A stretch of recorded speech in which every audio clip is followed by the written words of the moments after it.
kumani naman ng samot-saring reaksyon ang pahayag na yan ni Padilla.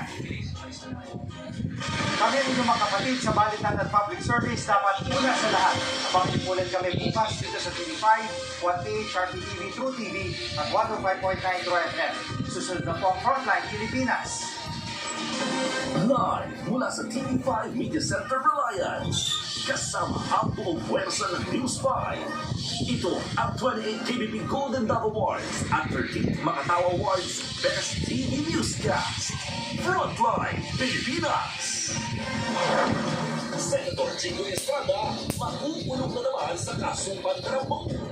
Isinisig ang mabilis na pag-usad ng kanyang kaso ng papalitan ng liderato ng Senado. CID Chinal nagsabi, bahil na sa Senado ang pagtatas ni Bato, konektado.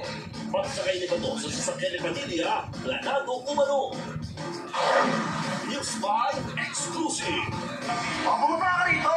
Pari mo uniforme mo! Sigang car wash boy, nagsuri na sa hinamon niyang polis. Nakatikim din ng sermon sa napol ko. Sa pool sa CCTV, ang iyang bahay naabutan ng mga may-ari ng bahay. Ang tumakan nagtago sa ilalim ng kama. Matapos mapuno ng batikos, 2 puno ng dara sa Quirino Avenue, inilipat ng pagtataniman.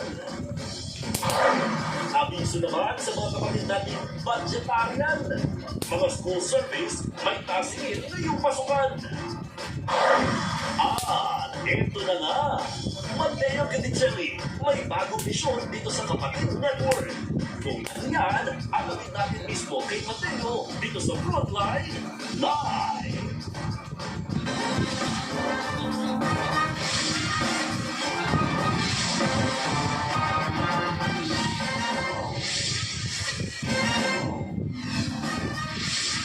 Sa ikatlong pagkakataon, nahaharap na naman sa kasong pandarambong at katiwalian si Senator Jinggoy Estrada.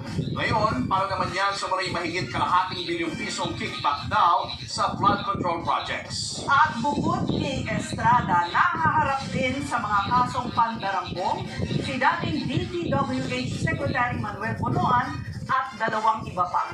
Live mula sa TV5 Media Center, nasa frontline ng balitang yan, si Camille Samonte. Camille, aarestuhin na ba sina Senator Estrada at Bonoan? Julius, matapos ng maisampa